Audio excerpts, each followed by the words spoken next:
Bismillahirrahmanirrahim. Assalamualaikum warahmatullahi wabarakatuh dan salam sejahtera yang dihormati Profesor Madya Dr. Abdul Latif bin Ahmad selaku pensyarah untuk subjek seminar komunikasi antarabudaya dan juga rakan-rakan yang saya hormati sekalian. So, pada kali ini kumpulan kami yang terdiri daripada Muhammad Salihuddin bin Mat Sabran, saya Muhammad Syukri bin Osman dan juga sahabat saya Muhammad Kasturi bin Hussein ditugaskan untuk tajuk komunikasi antarabudaya dalam perhubungan antarabangsa, bisnes dan ekonomi. Okay, so sebelum ni mungkin sahabat-sahabat dah uraikan mungkin dari segi melibatkan teknologi, dari segi budaya popular dan sebagainya. Okay, so kali ini kita melihat dari segi perspektif untuk bisnes dan ekonomi. Okay, so jurnal yang kami pilih adalah Look East Policy After 35 Years from Social Science Perspective. So a new paradigm for Japan-Malaysia relations 1982 until 2017. So this journal scholarnya adalah Sima Rumugam Pandian, Ahmad Fauzi Abdul Hamid, Paramjit Singh, Jamil Singh dan Syed Razwan Syed Sofi. Seperti yang kita sedia maklum, Dasar Pandang Ketimur ni dah lama perkenalkan.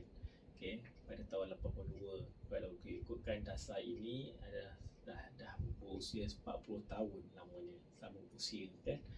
So dia perkenalkan pada 8 Februari 1982 semasa persidangan tahunan bersama Jamaica yang kelima, iaitu Persatuan Ekonomi Malaysia Jepun dan juga Persatuan Ekonomi Jepun Malaysia di Lytton, Kuala Lumpur pada masa itu. So mesti bila Tun Dr. Mahathir tiba-tiba ataupun melihat dasar ini perlu dilaksanakan, mesti ada sebab. Okay? Dan kenapa tak ke barat, kenapa ke timur? So bila pada masa itu juga dari segi polisi kerajaan, dasar-dasar kerajaan, ia tidak ataupun anti-British pada masa pemerintahan Tun Dr. Mahathir, dan juga dia melihat Dasar Pandang Ketimur itu banyak 1001 kebaikan yang perlu dikaji, perlu diteliti, dan banyak-banyak tu kita pilih untuk dijadikan contoh untuk diterapkan dalam sistem pemerintahan negara Malaysia. Okay. So negara Jepun dan Korea pada masa itu sebagai satu benchmark untuk kerajaan Malaysia supaya kita ubah suai yang mana yang kita pilih itu untuk diterapkan dalam sistem pentadbiran Malaysia yang dihasratkan oleh Tun Dr. Mahathir Mohamad. Okay, apa objektif Dasar Pandang Ketimur ini? Okay, yang pertama, meninggikan prestasi pengurusan dan pembangunan negara kita. Dan yang kedua, mewujudkan golongan masyarakat Malaysia yang mempunyai nilai-nilai dan etika kerja yang positif untuk meningkatkan kemajuan negara. So bila kita melihat sesebuah negara yang sudah membangun, yang boleh dikatakan sudah mencapai sebuah negara yang maju, so kita lihat apa faktor yang menyumbang ke arah pencapaian negara Jepun dan Korea pada ketika itu. So apabila mungkin Tun Dr. Mahathir melihat banyak nilai-nilai dan etika kerja yang positif yang perlu diterapkan dalam elemen kemasyarakatan bangsa Melayu ataupun orang Malaysia pada masa itu. So bila dah kita terapkan budaya elemen yang positif, tahap integriti yang tinggi, sudah tentu sudah tidak langsung yang memberi kesan terhadap perkembangan ataupun polisi-polisi kerajaan yang ingin dilaksanakan ke arah untuk meningkatkan kemajuan negara. So strategi Dasar Pandang Ketimur yang pertama adalah untuk ke arah perubahan struktur. Okay, dan yang kedua adalah perubahan sikap, dan yang ketiga melibatkan latihan dan kursus. Okay. So nanti kita akan lihat apa itu perubahan struktur, apa dia perubahan sikap dan latihan khusus. Sebagai tiga strategi ini yang difokuskan di peringkat awal pelaksanaan Dasar Pandang Ketimur oleh pihak kerajaan. So waktu perubahan struktur, pada masa itu kita mungkin tidak ada satu sistem untuk bagaimana untuk mengawal kemasukan kerja dan sebagainya. So waktu itulah kad perakam waktu kerja PASKAD diperkenalkan. Tidak kira dalam sektor awam maupun sektor swasta telah dilaksanakan, dan ia memberi kesan untuk tahap penilaian ketepatan masa yang lalui oleh pihak pekerja maupun sektor awam ataupun sektor swasta. So penggunaan tanda name tag juga diperkenalkan pada masa itu. Penubuhan pasukan meningkat mutu kerja, konsep pejabat terbuka, perkhidmatan kaunter setempat, dan juga memperkenalkan file manager dan menu prosedur kerja. So file manager dan menu prosedur kerja sehingga sekarang dilaksanakan di aplikasi di kalangan perkhidmatan awam, yang memberi satu skop penjelasan yang secara terperinci, skop tugas kepada seseorang pegawai ataupun seorang pejabat awam dalam sebuah agensi kerajaan. So ini adalah antara perubahan struktur yang telah dilaksanakan di peringkat kerajaan dan juga maupun sektor swasta. So perubahan sikap diterapkan, ada elemen perkhidmatan cemerlang, konsep bersih, cekap dan amanah, dan juga kepimpinan melalui teladan. Sebab tu ada konsep mentor dan mentee, yang mana dari segi elemen kepimpinan, pengetahuan, dan juga nilai-nilai murni perlu diterapkan daripada seorang leadership kepada anak buah. Yang ini semua yang diterapkan, apa yang dah dilaksanakan di peringkat Jepun, iaitu budaya Jepun, dah kita terapkan dalam perkhidmatan kerajaan. Dan untuk saji yang ketiga, iaitu latihan dan kursus. Seperti yang kita sedia maklum, ini adalah salah satu yang memberi kesan kepada perkembangan perniagaan dan ekonomi di antara hubungan kedua negara Jepun dan Malaysia, yang mana untuk latihan perindustrian dan teknikal ni kita dah hantar ramai, terutama program pengajian akademik. So melibatkan hampir 15,000 orang yang telah mengikuti sama ada latihan jangka pendek maupun jangka panjang ataupun belajar di negara Jepun dalam pelbagai bidang, terutama pelbagai bidang teknologi, yang mana ilmu-ilmu teknologi yang diperoleh di peringkat negara Jepun termasuk nilai-nilai murni, nilai-nilai integriti di Jepun, sebabkan ada yang dah sambung belajar dan bekerja di sana, dan mungkin saudara mara, kawan-kawan jajaran yang mana sebelum ini bekerja ataupun belajar di Jepun, bila mereka balik kita boleh lihat dari segi perubahan sikap dan budaya yang mereka bawa. Tak sama yang sebelum mereka pergi dan selepas mereka balik ke Malaysia. Sebabkan dalam bila mereka balik ke Malaysia pun mereka masih mengamalkan, sebabkan mereka bekerjasama atau bekerja dengan organisasi atau syarikat multinational company yang daripada negara Jepun. So bila mereka terapkan apa yang berlaku di Jepun ke bawah ke Malaysia, sudah tentu ia memberi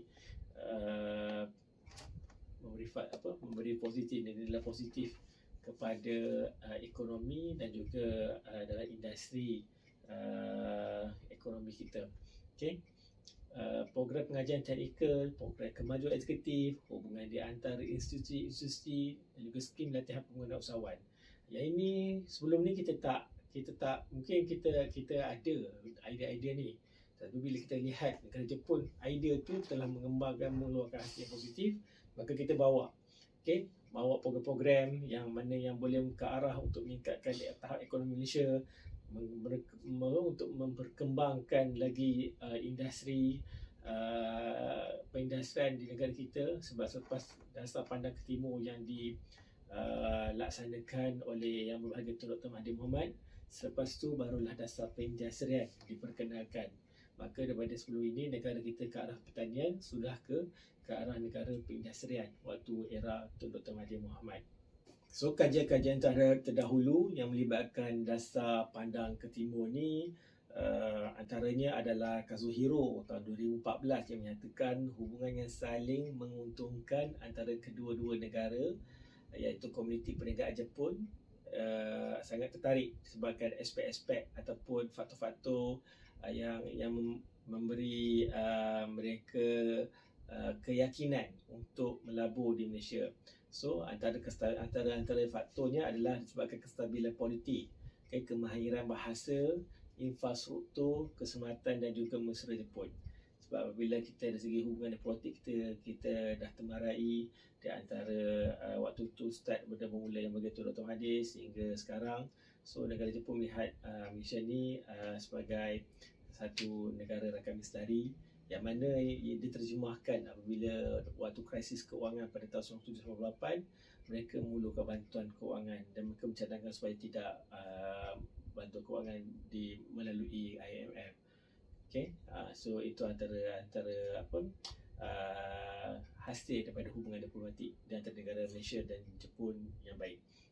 So antara sarjana semula ini iaitu Lai 2017 mengatakan motif dasar pandang ke timur ini sebagai matlamat untuk mengubah Malaysia menjadi sebuah negara perindustrian melalui bantuan Jepun dan syarikat multinasionalnya. Ini memang sudah tentu terbukti yang mana banyak syarikat multinasional dari Jepun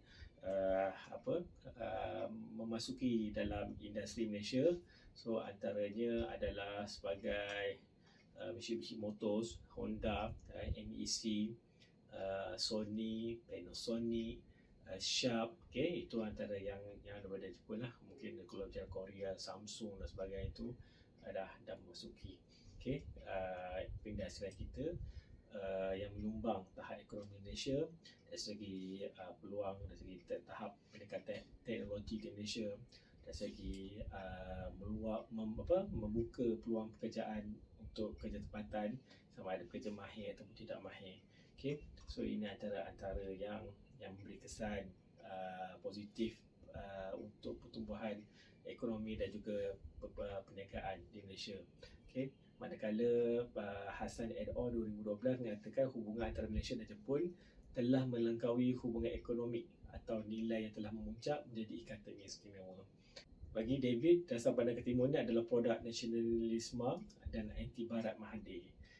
So ada faktor-faktor kenapa Tun anti barat dan dia lebih suka pada dasar pandang ke timur ini.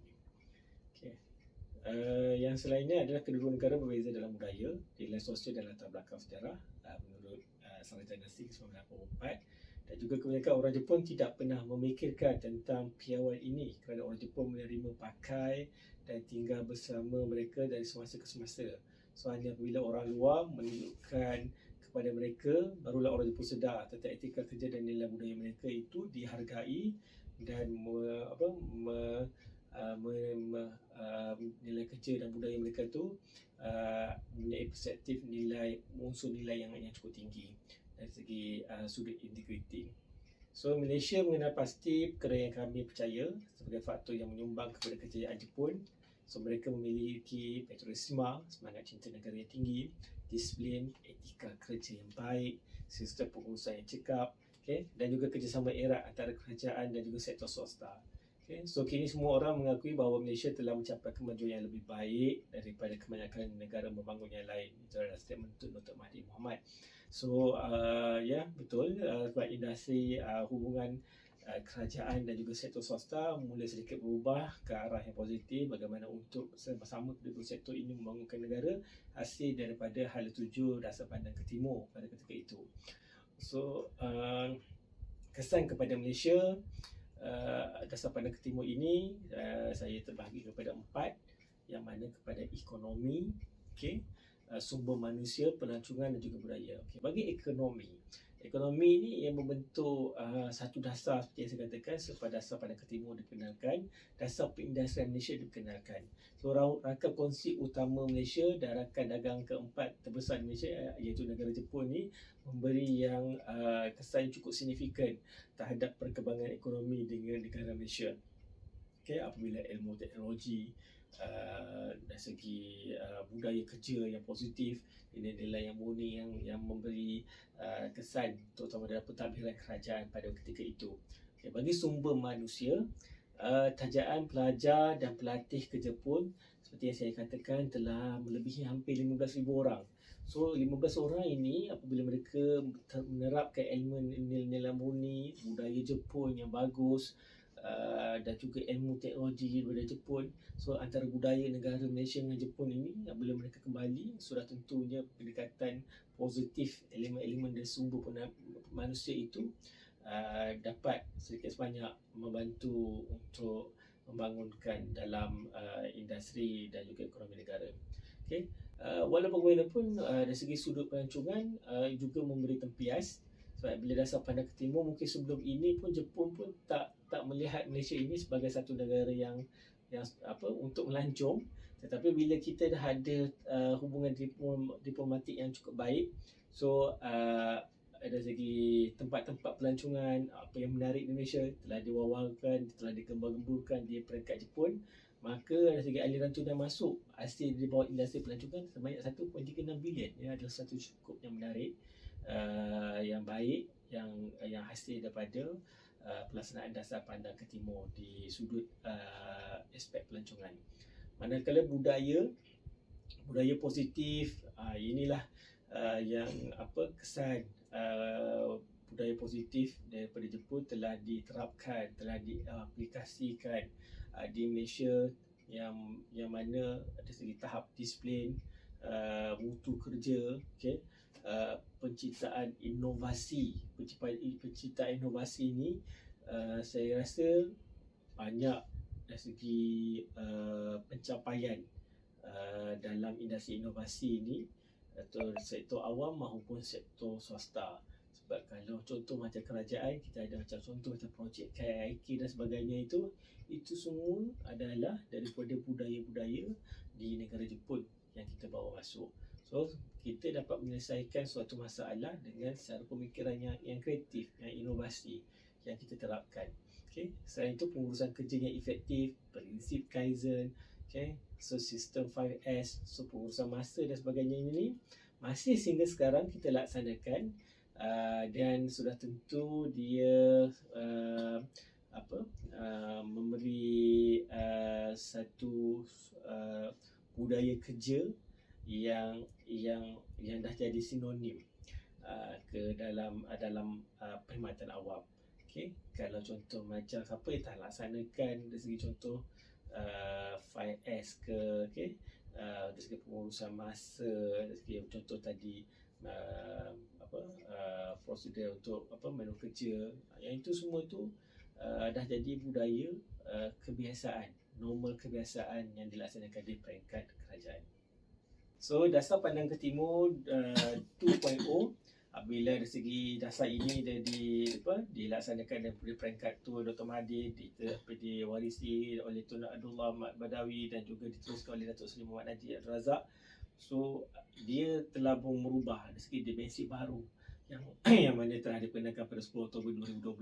Yang mana sebelum ini struktur atau strategi dia sekarang ni berbeza, yang mana melibatkan dari segi tumpuan kepada teknologi tinggi dan juga pekerja berkamera tinggi, dan untuk membantu meningkatkan rantaian nilai dan seterusnya kepada pencapaian sebuah negara berpendapatan tinggi. Itu adalah apa yang dilaksanakan ataupun yang dasar yang 2.0 dilaksanakan oleh Yang Amat Berhormat Datuk Seri Muhammad Najib pada ketika itu. So sudah tentu 2.0 ini menguruskan atau memfokuskan teknologi canggih, kemahiran berteknologi tinggi, perkhidmatan mewah, ekosistem tenaga yang selamat, pemodenan PKS dan juga warga emas. So cabaran dia sudah tentu perlukan pelan dan juga pendekatan yang menyeluruh, pelan yang strategik untuk dari segi pembuat dasar sehingga pelaksana, bagaimana untuk kita mencapai sesuatu dasar yang telah dibuat. Dan juga persaingan dengan negara ASEAN, kita perlu lihat, contohnya negara yang sedang menuju dari segi peningkatan elemen ekonomi mereka, Vietnam, Indonesia dan sebagainya. Bagaimana tahap teknologi, green teknologi, bioteknologi mereka sudah tentu ia memberikan salinan hingga 10 tahun akan datang. Okey, so cadangan, galakan, penyelarasan, ejen pengantara dan modal insan serta pusat latihan perlu diberi tumpuan. So secara kesimpulannya, dasar pada ketimu ini sudah tentu ia memperbaiki nilai-nilai elemen nilai murni di Malaysia, terutama dari segi tahap keintegritian, terutama dalam sektor awam dan juga sektor swasta. Modal insan negara merupakan juga kunci kepada kejayaan dasar Padang Timur 2.0 dan juga hubungan diplomatik di antara kepimpinan kedua-dua negara. So jika tidak ada hubungan diplomatik yang baik, sudah tentu apa jua dasar yang dilaksanakan dengan peringkat kerajaan tidak dapat dilaksanakan sehingga ke umbi kerana tidak mempunyai hubungan diplomatik yang baik. Sebab hubungan diplomatik yang baiklah, maka segala apa nilai-nilai positif tahap teknologi di negara Jepun dapat diaplikasikan di negara Malaysia. Itu sahaja dari saya. Sekian wabillahi taufiq wal hidayah. Assalamualaikum warahmatullahi wabarakatuh.